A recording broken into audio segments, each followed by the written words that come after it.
कुछ दिनों पहले की बात है। मैं अपने बुआ के घर उनसे मिलने गया। वहां मेरी मुलाकात मेरे भाई गोविंद से भी हुई। गोविंद अभी कुछ 7वीं कक्षा में पढ़ता था। मैं जब उससे मिलने उसके कमरे में गया तब वो कंप्यूटर पर एक गेम खेलने में बिजी था। उससे पूछने पर पता चला कि उस गेम का नाम डेथलूप था। उस गेम में कुछ लोगों को मार गिराना होता है, वो भी एक दिन होने से पहले। अगर ये नहीं हो पाया तो तुम्हारा गेम का कैरेक्टर बार बार वही दिन फिर से जिएगा और उसे सब पिछले वैसे ही जिए हुए दिन भी याद रहेंगे। अगर वो सब लोगों को मार गिराने में कामयाब हुआ तो ये लूप खत्म हो जाएगा। ऐसा उस गेम का निष्कर्ष था। उस गेम के मेन कैरेक्टर का नाम कॉल था।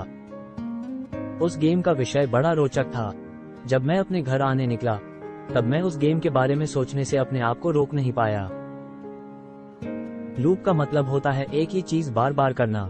अगर सोचा जाए तो एक ही चीज बार बार करने में कोई हर्जा नहीं है, लेकिन सिर्फ तब तक जब तक तुम्हें वो याद नहीं है। जैसे एक ही विनोद अगर बार बार सुनाया जाए, पहली बार सुनने में तुम्हें अच्छा लगेगा और हंसी भी आएगी, लेकिन दूसरी बार अब तुम्हें वो विनोद याद है, वो एहसास तुम जी चुके, वो पल अब बीत चुका, अब दोबारा उस पर हंसी नहीं आएगी। अगर तीसरी बार वही विनोद सुनाया जाए तो शायद अब तुम्हें थोड़ा गुस्सा आना शुरू होगा। लेकिन सोचो, अगर हर विनोद के बाद तुम्हारी स्मृति साफ कर दी जाए, तब वो विनोद तुम कितने बार भी सुन सकते हो और हर बार तुम उस पर हंस भी पड़ोगे। इसका कुल कारण सिर्फ इतना है कि कोई चीज करने के बाद जो अनुभव हमें मिलता है वो हम याद रखते हैं। दोबारा जब उस काम को हम करते हैं तब हमें उसका अनुभव याद आता है और हम उस अनुभव को पहले ही जी लेते हैं।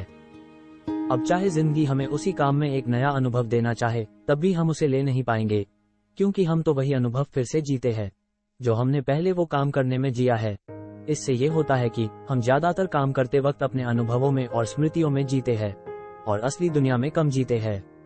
और धीरे धीरे इसी प्रकार से हम रोजमर्रा के काम करने में ऊबने लगते हैं।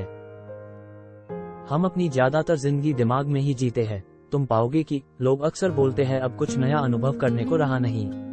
तुम ये भी पाओगे कि एक ही चीज को अलग अलग नजरिए से देखना भी मुश्किल हो जाता है, क्योंकि हमारा नजरिया तो पहले ही बन चुका। वही चीज नए नजरिए से देखने की ताकत कम ही लोगों में हो सकती है। उदाहरण तुम समझो, कोई शरारती छात्र जिसके बारे में सबका एक नजरिया बन चुका कि इस छात्र का पढ़ाई में अच्छे अंक लाना मुश्किल है। अब ज्यादातर शिक्षक का ये निष्कर्ष बदलेगा नहीं।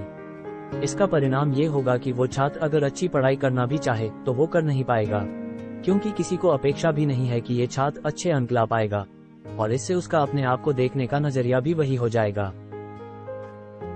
लेकिन हमारी स्मृतियां और अनुभव भुला देना भी इसका उपाय नहीं हो सकता। सोचो, किसी इंसान ने तुम्हें ठग दिया। इस अनुभव को याद रखना अनिवार्य है। अगर इसकी स्मृति भुला दी जाए तो वो इंसान तुम्हें उसी प्रकार फिर से ठग सकता है। आखिर हमारे अनुभव और हमारी स्मृतियां ही तो हमारा सबसे बड़ा धन है। अभी अनुभव ही तो ऐसी चीज बची है जो बाजार में बेची नहीं जा सकती। अनुभव लेके ही तो हम इस दुनिया से सीखते हैं। ये जान पाना कि जिंदगी हर दिन हर पल नया अनुभव दे सकती है कोई साधारण बात नहीं। इस बात को अगर हम जान पाए तो हमारा दिमाग में जीना कम हो जाएगा और हमारा नजरिया और साफ होता जाएगा। एक समय ऐसा भी आ सकता है कि हमें सच और कल्पना इसमें कोई फर्क न दिखाई पड़े। ये बात बिल्कुल संभव है अगर हमारी उम्र बहुत लंबी हो जाए। इतने लंबे उम्र में तो हर अनुभव बार बार लेके हो जाएगा और उस पल सारे अनुभव बेकार लगेंगे, सिर्फ इसलिए क्योंकि उसे बार बार ले चुके हैं। अच्छा अनुभव भी बुरा हो सकता है। तुम सोचो इस बात को कि जो काम तुम्हें करना बहुत पसंद हो वो भी इसलिए होता है क्योंकि उस काम करने के लिए तुम्हें अक्सर कम समय मिलता है। अगर उस काम का अनुभव पर्याप्त हो जाए तो तुम जल्द ही पाओगे कि उस काम में अब ज्यादा रुचि नहीं रही। डेथलूप गेम और हमारी जिंदगी में कुछ ज्यादा फर्क नहीं है। जिंदगी और मौत अक्सर चक्र में होते हैं, ऐसे हमारे महापुरुष बोलते आए हैं। लेकिन मूर्खता वही अनुभव बार बार जीने में है। हमारा किसी काम का अनुभव हमें तब ही फायदा दे सकता है जब वो हमें जिंदगी में गलती करने से बचाए। अगर हमारा अनुभव हमें यही दर्शाता है कि हर दिन एक जैसा है तो फिर ये समझ लो कि अब हम जिंदगी कम जीने लगे और हमारे अनुभव में ज्यादा जीने लगे।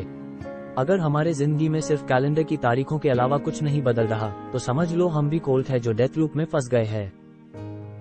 लेकिन अगर डेथलूप से बचना है तो हमें ऐसे पल जीने होंगे जिनमें हमारी धड़कन इतनी तेज चले कि वो हमें सुनाई पड़े। हमें एहसास हो कि रगों में खून दौड़ रहा है। हमें एहसास हो कि हमारी सांसें तेज हो गई है। अगर ये एहसास हो गया मतलब समझ लो कि हम हमारे अनुभव में नहीं जी रहे बल्कि हम जी रहे उस पल में जिसे कहते हैं अब।